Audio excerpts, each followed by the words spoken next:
So you have more than 30 years leading at the Yeah. intersection of institutional trust, professional standards, organizational transformation. I want to close with a reflection question, which is my favorite one to ask.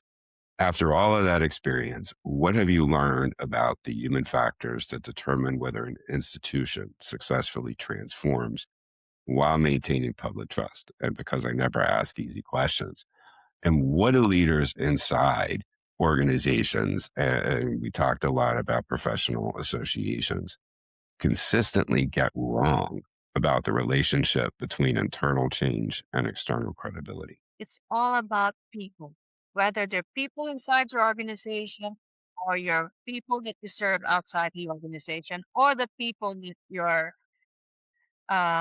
members or your can serve. Leaders focus too much on numbers and on operations. And I think that blinds them to like, are you really doing a good job keeping your employees safe, happy, content, evolving over time with new skills so they can be more productive? Or you focus on serving your members or your participants so they can do a better job? And that way the profession and the brand as a whole is elevated. And I think that's really what it is. When people just focus on operations and numbers and forget the human side of it, which is what drives the numbers and the operations, then it's very hard to grow. It's very hard to evolve. It's very hard to transform. Mhm. So, E, what would you tell a CEO of an organization right now that has a board telling them to innovate, a staff that is completely exhausted, and a profession, a set of customers, a membership that are watching every move that they make? Well, if I were to tell the board that we have to innovate, I would have to have a very strong plan and strategy to say how we're going to do it internally and externally with people as a center. How do you motivate staff? How do you train staff? How do you upgrade their skill set? How do you retain them?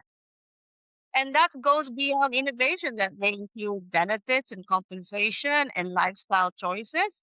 But you begin with that, and then you start thinking about, okay, now if I'm a motivated, productive staff who embrace the change, how do I ensure that what we're doing delivers on the value proposition or the promise to our stakeholders, current stakeholders?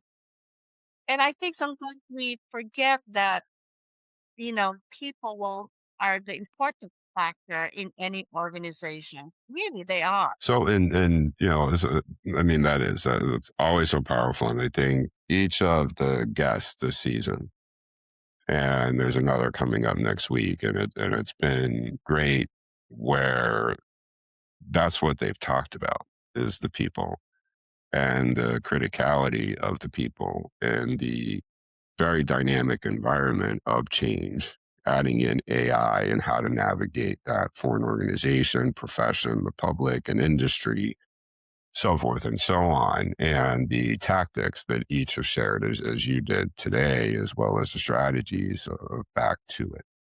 So the human factor is not the soft stuff, right? And Yeah, you and yeah, I well know this. It yeah, really, yeah. really is the hard stuff. It's the Mhm. thing that determines whether change and transformation and innovation initiative succeeds or it produces theater, as I talked through in the episode last week.